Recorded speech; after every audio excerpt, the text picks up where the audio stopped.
Sketch বুকে সবচেয়ে আপন ১৪ জনের নাম তালিকা করার আদেশ দিয়েছে বর্ণ এবং পাশে নামটির সাথে তার কী সম্পর্ক তাও উল্লেখ করতে বলা হয়েছে। সুখ দ্বিধান্বিত মনে ভেবে ভেবে ১৪ জনের নাম লিখে দিল। শুধু নামই তো, কঠিন কোনো কাজ নয়। সব শেষে রাখল আসফিয়ান বর্ণকে। এটা তার উপর করে আসা নিষ্ঠুরতার সামান্য প্রতিশোধ মাত্র। বর্ণ ভুরু তুলে ক্ষণকাল চেয়ে রইল সেদিকে। ঠোঁটের এক পেশে হাসল অল্প। এরপর বলল, রিমুভ ফাইল নেম শেয়ার। বাক্যটি শ্রুতিপথে পৌঁছতেই থমকে মাথা তুলল সুখ। হৃদয় ও মস্তিষ্ক বিচরণ করে যে আপনাদের নাম স্কেচ বুকে তুলেছে অঢেল আবেগ দিয়ে। এখন তাদের মধ্য থেকে যে কোনো ৫ জনের নাম কেটে দিতে হবে, মানে আপনদের তালিকা থেকে তাদের বহিষ্কার করার সামল। সুখের কি অযথাই কষ্ট হবে না এতে? হচ্ছে তো। জানতে চাইল, এটা করব কেন? এটাই তো খেলার নিয়ম, সবে স্টার্ট হয়েছে। রাত দিন যাদের মাঝে অবস্থান তারাই সুখের প্রিয়দের শীর্ষে। কেন যেন মনটা ছটফট করছিল তার। কাফা হাতে রামসা, রাইসা, বুয়া, অনিতা, ইবরাত ও ফারাহার নাম তালিকা থেকে কেটে দেয় সুখ। বর্ণ বলো, এবার আরও ৩টি রিমুভ করো। সুখ হতবিহ্বল হয়। যাদের নাম কেটেছে তারা সুখের ততটা প্রিয় না হলেও বাকিরা সব তার খুব খুব আপন। দুদিকে মাথা ঝাঁকায় সুখ, সে পারবে না। বর্ণ বলো, কি নানা করছিস? যেই খেলা শুরু করেছিস সেটা তো মাঝপথে থামিয়ে দেওয়া চলবে না সুইটহার্ট। Carry on. এরপর বড় আব্বু, বড় আম্মু আর দাদুর নামও কাটা গেল। বাকি রইল ৬টি। বর্ণফের আরও ৩টি নাম কাটতে বাধ্য করল সুখকে। চোখ ছলছল করছিল সুখের। বুকের ভেতরের কলিজাটা যেন কেউ চেপে ধরে রেখেছে।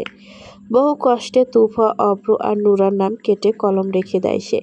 বাকি ৩টি নাম বেঁচে আছে। প্রথম দুটি আম্মু, আব্বু আর শেষ নামটি তার শখের পুরুষ আসফিয়ান বর্ণ। ডগ গিলল সুখ, ভয় পাচ্ছে এবার। বর্ণ প্রায় অনেকক্ষণ চেয়ে থেকে ঠোঁট কামড়ে এরপর মুখ খুলতে গেলে সুখ তড়িৎ ঠোঁটে হাত রেখে তাকে থামিয়ে দেয়। দুদিকে মাথা জাগায়, অনুনয় মুখশ্রীতে বোঝাতে চায় যেটা বলতে চাইছে সেটা যেন মুখে না আনে। কিন্তু সুখ কি ভুলে গেল আসফিয়ান বর্ণ যে নিষ্ঠুর? চোখের অশ্রু অনুনয় বিনয় তার মন গলাতে পারে না, যতক্ষণ না সে নিজে চাইছে। সুখের হাতটা সরিয়ে বলল ধীর গলায়, now cut one name frame here. যা ভয় পাচ্ছিল তাই হলো। টুপটাপ অশ্রু বেয়ে পড়ল সুখের চোখ গলে। পৃথিবী যা হয় হোক, সব ধ্বংসে পড়ে যাক, দুনিয়া এপাশ থেকে ওপাশে উল্টে যাক, এই ৩টি নাম বা মানুষকে কখনো পাল্লায় মাপতে পারবে না সে। এরা প্রত্যেকে তার জীবনের গুরুত্বপূর্ণ অধ্যায়। এক একটা অবস্থান, এক একটা নাম, যাদের ব্যতীত সে নিজের অস্তিত্ব কল্পনা করতে পারে না। এই ৩টি নাম থেকে কাকে ছেড়ে কার নাম কাটবে সুখ? সে হাত জোর করে অশ্রুসিক্ত চোখে বোঝায়, প্রয়োজনে আমি আপনার সাথে এখানে থাকবো যতদিন আপনি চাইবেন, তবুও এই কঠিন পরীক্ষা নেবেন না। আমি পারবো না এখান থেকে আর একটি নামও কাটতে। বর্ণ সন্তর্পণে কাছে টেনে নিল তাকে। মুখের চুল সরিয়ে অশ্রুভেজা দু চোখে ঠোঁটের পরশ বলিয়ে বলো, ডোন্ট ক্রাই মাই কুইন। ব্যাস, নামই তো, এর বাহিরে কারো কিচ্ছু হবে না। সুখ ঘন ঘন মাথা নাড়ে দুদিকে, তবুও সে পারবে না। বর্ণ বলো, ওয়েট এ মিনিট। এরপর কিছু লিখল কলম ঘষে, যাতে লেখা ছিল, বোবা ফুল, মম ড্যাড, ভাই বোন, পরিবার, পুরো পৃথিবী। এক নিঃশ্বাসে এক লহমায় সব নামের উপর দাগ কেটে ফুলের নামটা রেখে দিয়ে বলো, দেখ, পুরো পৃথিবীকে ছেড়ে ব্যাস তোকে বেছে নিতে আমার কোনো কষ্ট হচ্ছে না। দিব্যি নির্বিকার আছি আমি। Look at me. সুখে স্তব্ধ হলো স্কেচ বুকে তাকিয়ে। লেখাগুলো হাত বুলিয়ে দিয়ে ফুপিয়ে উঠল। ব্যাস, একটুখানি ভালোবাসা চেয়েছিল সে, চাইনি পুরো পৃথিবীকে ছেড়ে বর্ণ তার হোক। বর্ণকে দেখল একবার। পুরুষটি নিরুত্তর, কি যেন ভেবে ধীর লয়ে হাত উঠিয়ে তার বুকের বাঁ পাশে চেপে ধরে।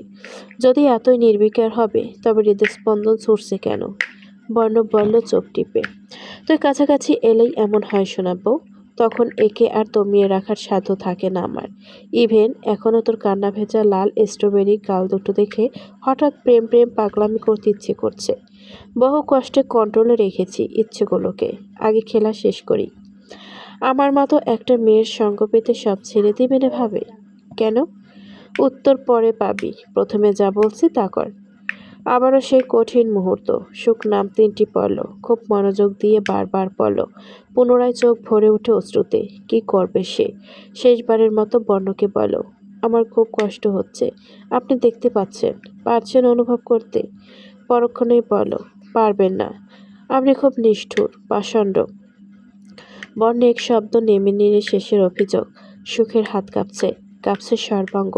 কাকে ছেড়ে কাকে রাখবে?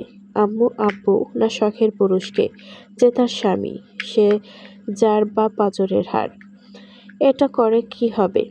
বুকের বাপাশে হাত রাখলো বর্ণ, বলল, শান্তি মিলবে এখানে, অথবা হতাশা। সুখ পুনরায় কলম তুলে নিয়ে তাকালো, বোঝালো, আমি আব্বু আম্মুর কাছে ফিরবো না আপনার মতের বিরোধ করে। তবুও তিনজন থেকে একজনকে বিয়ে দিতে বলবেন না। আমার জীবনে এই তিনজন ছাড়া আর কাউকে চাই না। এদের মধ্য থেকে একজনকে ছেড়ে অন্যজনকে বেছে নেওয়ার সাহস আমার নেই। বর্ণ অনিমেষ তাকিয়ে থাকে। খেলা অসম্পন্ন রেখে ভুলকে আজ ছাড়বে না। সুখের হঠাৎ চোখ যায় বর্ণলেখাগুলোতে। একটা নামের সূচনা করতে চেয়েও স্থগিত রেখে দিয়েছে সবার শেষে, রসই দিয়ে কেবল। সুখ কলমটা সেদিকে চালালো, কি ভেবে? নামটা সম্পূর্ণ করে লিখে দিল, গিটার। এরপর এদিকে এলিয়ে দিয়ে বর্ণকে বোঝায় বোবা ফুল, অথবা গিটার একটিকে কাটুন। বর্ণর চোয়াল আচমকা কঠোর হয়ে গেল হুটহাট। তাতে বিন্দুমাত্র দুষ্টমি কিংবা হেয়ালিপনার আভা দেখতে পেল না সুখ। এতে সুখ আরও দৃঢ় হলো। ফের বুঝালো, কি হলো? হাত থমকে গেল। তখনই ফোন এলো। বর্ণ রিসিভ করে কানে ধরে লম্বা কদমে নিঃশব্দে বেরিয়ে যায় কক্ষ ছেড়ে। সুখ তার যাত্রাপথে তাকিয়ে রইল বিমূঢ়। সে স্পষ্ট দেখল আসফিয়ান বর্ণ ফোনের বাহানায় এক প্রকার এই পরিস্থিতি থেকে পালিয়ে গেল যেন। এতই আপন ওই গিটার, যেই পুরুষ পরিবার, আপনজন, এমনকি পুরো পৃথিবীর নিয়ম ভেঙে শুধু তাকে চাইতে এক মুহূর্ত নিল না, সেই পুরুষ গিটার ছাড়তে পারবে না? কি আছেন অমনতে? সুখ আশেপাশে নজর বুলায়। এখানে গিটার নেই। অভ্রর হাত ফসকে পড়ে যাওয়ার পর নিবাসেও দেখা যায়নি সেটা। নিশ্চয়ই এই ক্যাসেলে থাকবে। রুম থেকে বেরিয়ে এলো সুখ। আস্তে ধীরে চতুর্দিকে নজর হাঁটায়। রুমের পাশ ঘেঁষে ডান দিকে উপরে যাওয়ার সিঁড়ি, বাঁ দিকে খানিক গেলেই ডাইনিং স্পেস, তারপর কিচেন। রুমের মুখোমুখি আরও একটা রুম। সুখ সেদিকে পা বাড়াতে গিয়ে কদম তিনেক বাড়িয়ে থেমে গেল। সিঁড়ি বেয়ে উপরে চলে এলো। উপরে কেবল দুটো রুম, মধ্যে বিরাট ফাঁকা জায়গা। সুখ একটা রুমে প্রবেশ করল। বুক টিপ টিপ করছে একা চলতে। বর্ণ কোথায় কে জানে। অভ্যন্তরে প্রবেশ করে সুখ স্তম্ভিত হলো। অল্প বিস্তর নয়, বরং অনেকখানি। কক্ষ আলোকিত নয়, তবুও অদৃশ্য এক আলোক রশ্মি রুমকে আধারে তলিয়ে যেতে দেয়নি। পুরো রুমের দেয়াল জুড়ে কেবল তারই ছবি, হাজার খানেক তো হবেই। সেই ছোট্টবেলা থেকে শুরু করে বিয়ের পরের, এমনকি বর্ণর অ্যাক্সিডেন্টের দিন হাসপাতালে ছুটে গিয়ে তাকে জড়িয়ে হাহাকার করার দৃশ্যর আংশিক ছবিতে স্থান পেয়েছে। প্রতিটি ছবির নিচে কিছু না কিছু লেখা। অদ্ভুত এক আবেশে শরীর শিরশির করে উঠল সুখের। বাখারা চোখে প্রতিটি ছবিতে হাত বুলিয়ে দিয়ে ঠোঁটে ঠোঁট চেপে ধরে। কান্না পাচ্ছে কেন? একটা ছবিতে বর্ণ সুখের দু হাত পিছমোড়া করে পরনের শাড়ি আঁচল দিয়ে গিঁট বেঁধে এক হাতে সুখের হাত দুটো ধরে রেখে অপর হাতের তর্জনীতে সুখের থুতনি তুলে এক দৃষ্টিতে চেয়ে আছে। সম্ভবত বিয়ের চতুর্থ দিনের দৃশ্যপট এটি। সেদিন সদ্য গোসল সেরে আয়নার সামনে দাঁড়িয়ে চুল শুকাচ্ছিল সে। তার ঠিক পিছু দরজার হেলান দিয়ে নিষ্পলক চেয়েছিল বর্ণ। চোখের দৃষ্টিতে যেন সুখকে জ্বালিয়ে পুড়িয়ে দিতে চায়।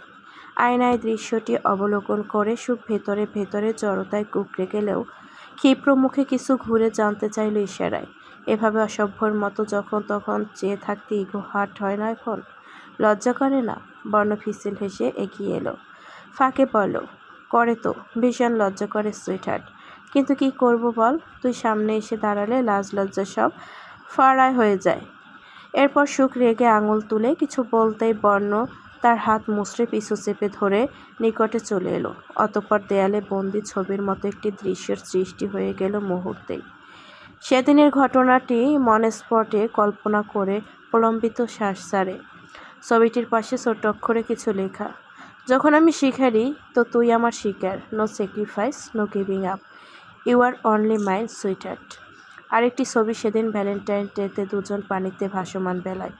সুখের সামনে হাঁটু গেড়ে বসে বর্ণ গোলাপ গুচ্ছ এগিয়ে দিচ্ছে। তার পাশে লেখা আছে, তোর চোখের সকল মায়া ভালোবাসা, তোর হৃদয় দেহ মন সব কিছুর হক শুধুমাত্র এই আসফিয়ান বর্ণর। No one is allowed to be a part of it. একটি ছবিতে গিয়ে নজর স্থির হলো সুখের। লম্বায় চওড়ায় ছবিটি বেশ বড়। সুখের গা কেঁপে উঠল থরথর। শ্বাস প্রশ্বাস বৃদ্ধি পায়। এটা তার ছবি। সে তখন হসপিটালের বেডে শুয়ে আছে নিস্তেজ কোমায়। চোখের কৌটা ভরে ওঠে পূর্বের মতো। হাতে হাত ঘষে মাথা চুলকায় সে অস্থির গতিতে। এসব মনে করতে চায় না সে। ওই নিকৃষ্ট লোকগুলোর ঘৃণায় গা গুলিয়ে আসা নিকৃষ্ট ছোঁয়া। সিহ কি জঘন্য। ব্যাস আর একটুর জন্য তার গায়ে সেই তকমাটা লেগে যায়নি। সমাজে যেটাকে বলে ধর্ষিতা।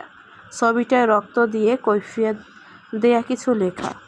আই অ্যাম সরি ফুল, আই অ্যাম ফেল্ড। তোকে প্রোটেক্ট করে রাখতে পারিনি। বুঝতে পারিনি কখনো আমার দায় তোকে সাফার করতে হবে। কিন্তু আমার কষ্ট হচ্ছে না, বরং আনন্দ ধরেছে। I am feeling relief. তোকে হারাতে না বসলে হয়তো কখনো জানতেই পারতাম না আমার জন্য তুই কি।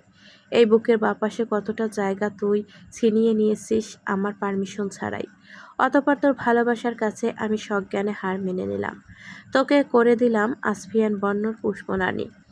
চোখের অশ্রু মুছে নেয় সুখ। আর কাঁদবে না সে। কারো অস্তিত্বের প্রবেশ ঘটেছে রুমে। চারপাশে চেনা পরিচিত পুরুষালী পারফিউমের সুঘ্রাণ ছড়িয়ে পড়েছে। একটা শক্তপোক্ত প্রশস্ত বুক এসে সুখের পিছু অবস্থান ঘোষণা দিচ্ছে। সে পিছু ফিরল, চমকালো না। আস্তে করে মাথাটা এলিয়ে দিল সেই বুকে। এই বুকটা শুধু তার। আজ থেকে আর কাউকে ভাগ দেবে না। অন্ধকার রজনী, সুশীতল কক্ষ, নিস্তব্ধ চারিপাশ। বেডের নিচে অবহেলায় পড়ে আছে কোলবালিশ। সিলিং ফ্যানটা চলছে পুরো দমে। গলার ভাঁজে তপ্ত শ্বাস সমেত ঠোঁটের পরশ পেয়ে ঘুম হালকা হয়ে গেল মেহেরাবের। ঘুমের ঘোরে নিবিষ্ট অলস্য চোখ দুটো ধীরে খুলল পিটপিট। মুখটা এলোকেশে ডেকে আছে পুরো। বিরক্তিতে কপাল কুঁচকে এক হাতে মুখ থেকে চুলগুলো সরিয়ে নড়তে গেলে অনুভূত হয় শরীরের উপর ভারী কিছুর। ঘুম উবে গেল মুহূর্তে। চমকে সম্পূর্ণ সজাগ হয় মেহেরাব। জেসি মেয়েটা উঠে এসেছে গায়ের উপর, দু হাতে জড়িয়ে, গলায় মুখ গুজে, আবারও ঘুমিয়ে। ক্ষণে ক্ষণে ঘাড়ে নাক ঘষে শব্দ করছে। হাত মুঠোবন্দি করে সজোরে টোক গিলে মেহেরাব। জেসিকে ধাক্কায় দূরে সরিয়ে দিতে মন স্থির করেও কেন যেন হাত থামকে গেল। পারল না মনকে সায় দিতে। দম আটকে শুয়ে থাকতে থাকতে একসময় সেও ঘুমিয়ে পড়ল।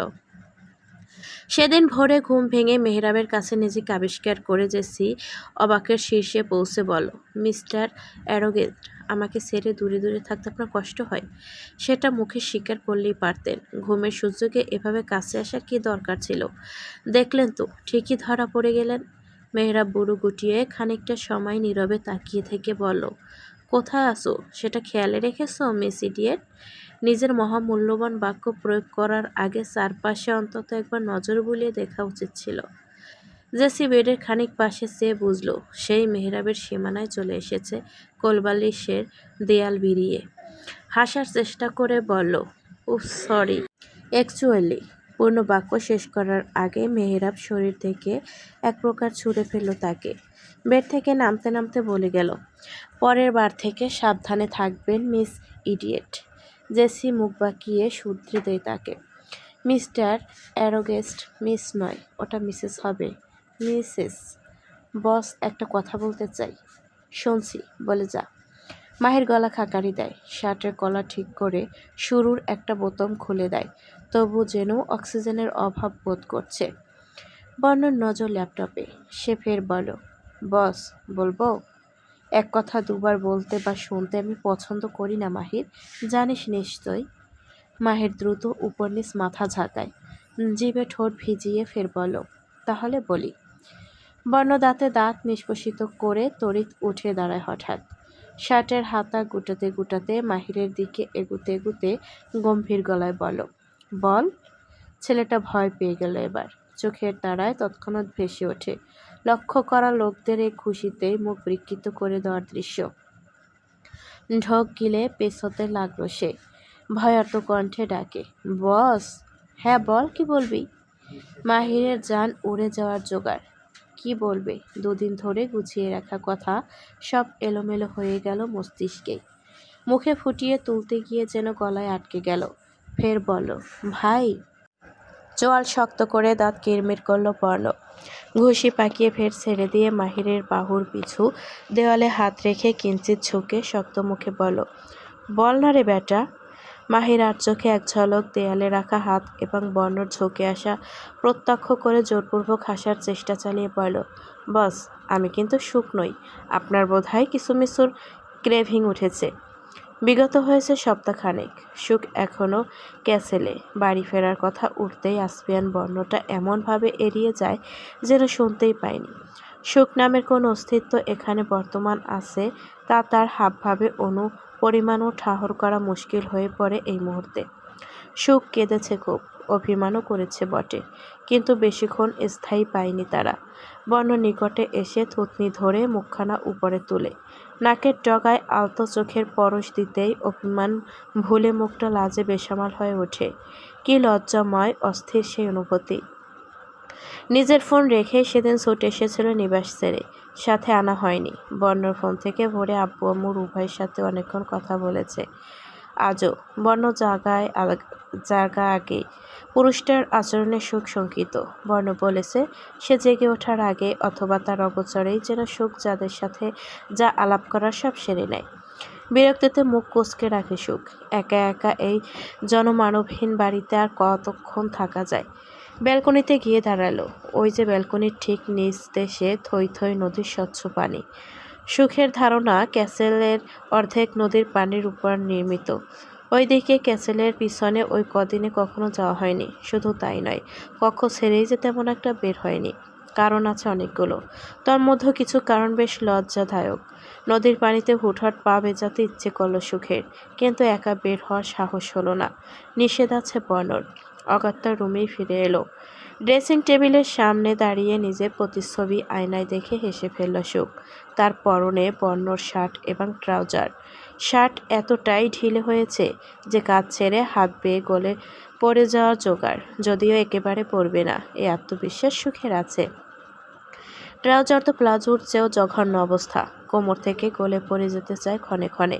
চুলগুলো খোলা করে নিজেকে ঘুরিয়ে ফিরিয়ে অনেকক্ষণ পরখ করল সে। বর্ণ আসছে না এখনো। কথা ছিল আধ ঘন্টার মধ্যেই ফিরে আসবে। সুখ এখানে যতদিন আছে ততদিন বর্ণ এখানেই চিপকে ছিল।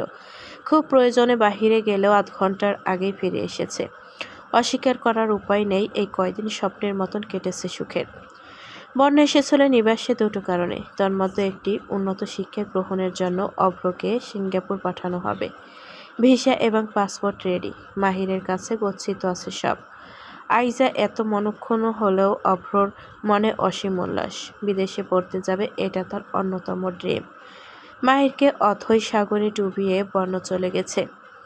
দুটো বাক্য আওড়ে এখন দুই শিকদারের সামনে জড়সড় বসে আছে সে। বাক্য দুটি ছিল এমন, আঙ্কেল, আমি তোফাকে পছন্দ করি, তাকে বিয়ে করতে চাই। বস পাশে ছিল বলে সাহস করে কথাটি বলা মাত্রই নিষ্ঠুর পাষাণ্ড লোকটা বাবা চাচুর হাতে দিয়ে বাড়ি থেকে বেরিয়ে গেছে তৎক্ষণাৎ। তার পিছু তামির সাহেবও গিয়েছিল কোনো কারণে। পুনরায় ফিরে এসে মাহিরের মুখোমুখি সোফায় বসল। আজাদ সাহেব গম্ভীর মুখে বলেন, কি বলেছিলে তখন? গলা খাকারি দেয় মাহির।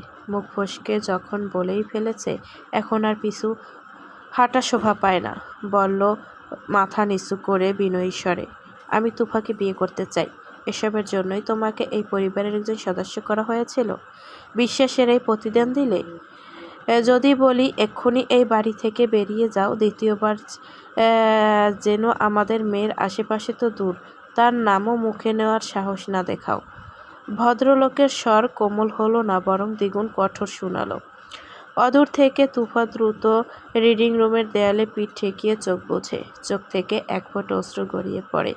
হাত পা কাঁপছে তার। অবিশ্বাস্য অনাকাঙ্ক্ষিত কিছু শ্রাবণেন্দ্রিয় হওয়া মাত্রই বন্ধরত চোখে মৃদু হাসল সে। মামারা মানুক বা না মানুক, এখন আর কোনো আফসোস নেই তার। অবশেষে মাহির বলেছে সে তুফাকে পছন্দ করে। ভালোবাসার মানুষের পক্ষ থেকে এই স্বীকারোক্তিটাই তার শ্রেষ্ঠ পাওয়া। এতই সে সন্তুষ্ট, এর চেয়ে বেশি কিছু চাওয়ার নেই। আয়না দেখার ফাঁকে সুখ দু হাতের দিকে চোখ রাখে। হাত ভর্তি মেহেন্দির আঁকিবুকি। তালুতে আসফিয়ান বর্ণর নাম লেখা। পায়ে আলতা রয়ে গেছে এখনো। এগুলো কাল বর্ণ পরিয়ে দিয়েছে নিজ হাতে। টকটকে লাল শাড়ি পরিয়েছে, কুচি ধরেছে, সাজিয়ে দিয়েছে। পুরোটা সময় কাঠপুতুল হয়ে বসেছিল সুখ। বর্ণ যেভাবে ইচ্ছে সেভাবে সাজিয়ে তুলেছে তার বউফুলকে। এরপর সামনে বসিয়ে অপলক চোখে ঘন্টার পর ঘন্টা তাকিয়ে থেকেছে। সেসব স্মৃতি মনে করেই দুহাতে লজ্জায় আপনা আপনি মুখ লুকাতল সুখ। অন্তঃকরণ দুরু দুরু করে উঠল। এই কয়দিনে একটা বিষয়ে সুখকে বড্ড অস্বস্তিতে ফেলেছে। তা হলো বর্ণর জামা শরীরে বহন করা। এসব গায়ে রেখে বর্ণর সামনে সে মোটেও যেতে চায় না। মাটি ফাঁক করে লুকিয়ে পড়তে ইচ্ছে করে। আর যখন ওই বেহায়া পুরুষটা ধূর্ত চোখে দুষ্টি ইঙ্গিতে হেসে চেয়ে থাকে, তখন তো ইচ্ছে করে ধরিত্রী থেকে হাওয়া হয়ে যেতে। কিন্তু এছাড়া উপায় নেই। তার কোনো জামা কাপড়ই যেখানে নেই। শাড়িটা কাল কাবাড থেকে বের করেছিল বর্ণ। কাবাডের কথা মাথায় আসতে চোখ কুঁচকে নিল সে। ওখানে বর্ণর জামা ছাড়া মেয়েলি কোনো জিনিস ইতিপূর্বে চোখে পড়েনি তার। তবে মানুষটা কোত্থেকে বের করলো ওটা? এগিয়ে কাবাডের দরজা খুলল। অর্ধেক বর্ণর জামাতে ভরপুর, বাকি অর্ধেক আরেকটা দরজা আছে। নিঃসন্দেহে ওখানেও মহাশয়ের জামা কাপড়ই থাকবে। তবে দেখা হয়নি আগে। কি মনে করে সুখ ওই দরজাটা খুলে ফেলল। পরপর চমকায় সুখ, বিস্ময় হতবাক হয়। এখানে সব শাড়ি আর শাড়ি। সাদা কাগজে ইংরেজিতে 4টি অক্ষর, অনলি ফর ইউ সুইটহার্ট। থমকে চেয়ে রইল সুখ। আনমনে শাড়িগুলো ছুঁয়ে ছুঁয়ে দেখল। মনে হলো শাড়িগুলো একটার চেয়ে অন্যটা নজর কাড়া। অন্যমনস্ক সুখ দেখতেও পেল না। খানিকক্ষণ ধরে রুমের দ্বারে হেলান দিয়ে পুরুষালী এক অস্তিত্ব তার কার্যকলাপ লাজরাঙা মুখশ্রী পরখ করছিল সূক্ষ্ম চোখে। পুরুষটি নিঃশব্দে পা মারিয়ে এগিয়ে গেল। গাড়ের পিছু উষ্ণ শ্বাসের উপস্থিতি টের পেয়ে চমকে পিছু ঘুরল সুখ। মুহূর্তেই কপাল গিয়ে সংঘষিত হলো বর্ণর শক্ত চোয়ালে। অল্পক্ষণ স্থির থেকে সুখ সরে এলো। বর্ণ তখনও চেয়ে আছে। সুখ জানতে চায় কাবাডের দিকে ইঙ্গিত দিয়ে, এগুলো এখানে কতদিন ধরে আছে? অনেক দিন। হেয়ালি ছাড়া জবাব। সুখ ফের প্রশ্ন করে, আমি আসার আগে থেকে? হ্যাবাদক উত্তর পেয়েছিল সে। অতঃপর বিস্ময়ে ভরা চোখে জানতে চাইল, আমি এখানে আসবো আপনি শুরু থেকেই জানতেন? এক ঝটকায় কাছে চলে আসতেই সুখ দিশেহারা হয়ে কাবাডের সাথে সেটে গেল।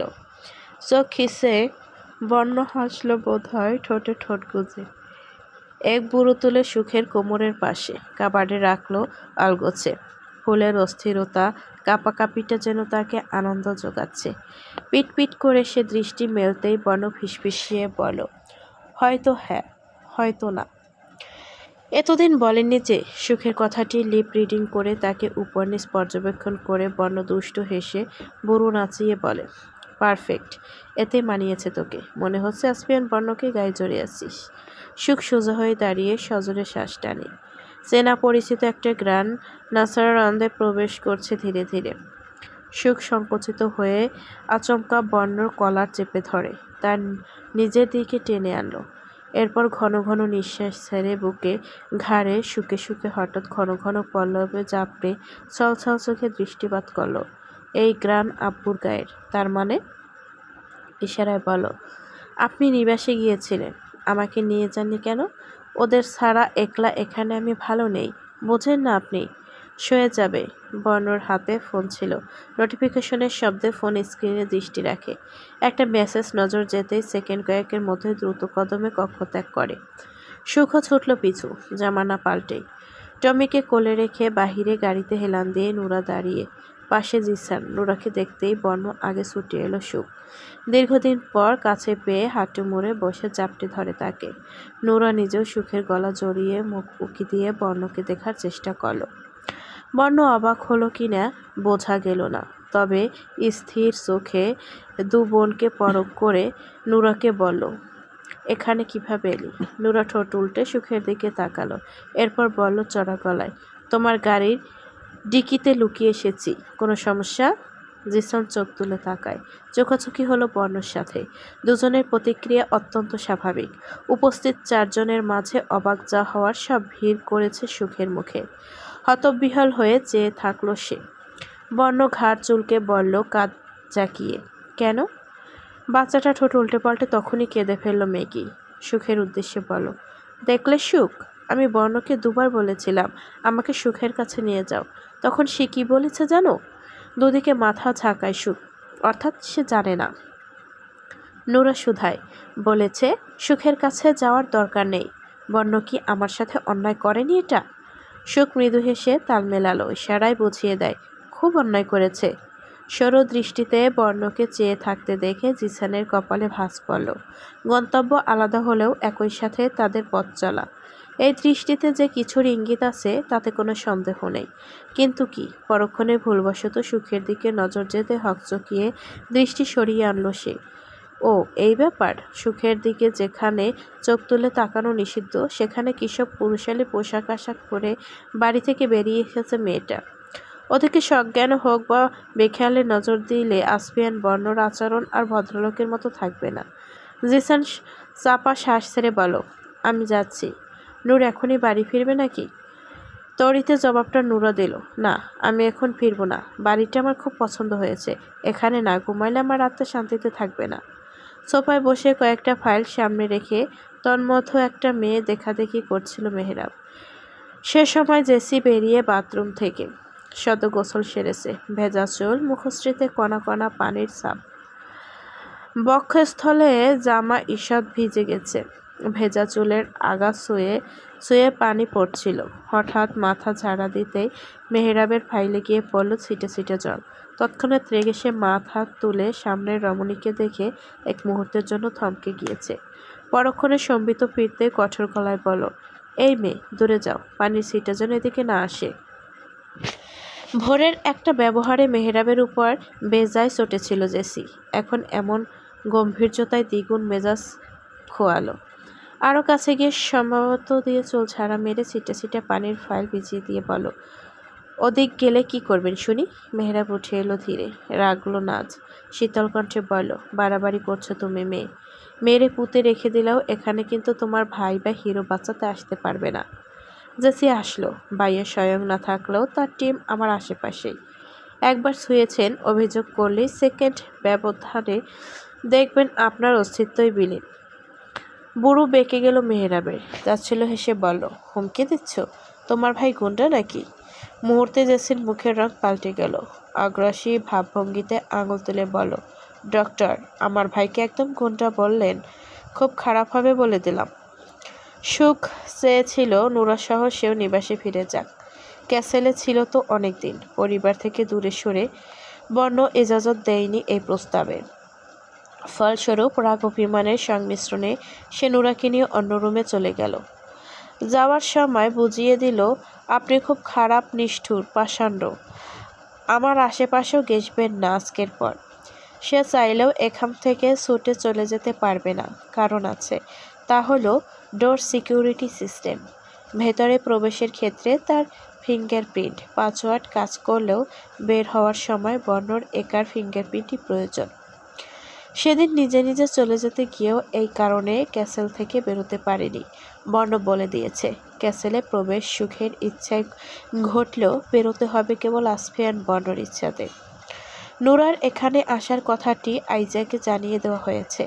সুখ বেডের হেডবোর্ডে আধশোয়া হয়ে বসল, কোলে টমি। বহুদিন পর আদরের প্রাণীটিকে ছুঁতে পেরে মনটা শান্ত অনুভব হচ্ছে কিছুটা। তদ্রূপ টমিও গুটিসুটি মেরে নিঃসংকোচ পেটে মুখ গুজে আছে চুপটি করে। নুরা শোয়া থেকে উঠে বসে বলল, সুখ এতদিন তুমি এই বাড়িতে ছিলে, সম্মতি জানালো সে। নুরা ফের বলে, আমাদের বাড়িতে আর ফিরবে না? পুনরায় উপনিস মাথা ঝাঁকিয়ে হ্যাঁ জানায় সুখ। নুরা শুধায়, বর্ণ যে চাচুকে বলল তোমাকে বাড়ি আর ফিরিয়ে দেবে না, নিজের কাছেই রেখে দেবে। টমের মাথায় হাত বুলিয়ে দিচ্ছিল সুখ। কথাগুলো শ্রুতিপথে প্রবেশ করতে চমকে মাথা তুলল। ইশারায় জানতে চাইল, আব্বুকে এসব বলেছে বর্ণ ভাই? কখন? তুমি কিভাবে শুনলে? বর্ণর গতিবিধি পর্যবেক্ষণ করে যখন ডিকিতে চড়ে বসার প্ল্যান কষে গেটের দিকে যাচ্ছিল, তখনই বর্ণ আর চাচ্চুর কিছু কথোপকথন শুনে ফেলেছিল সে।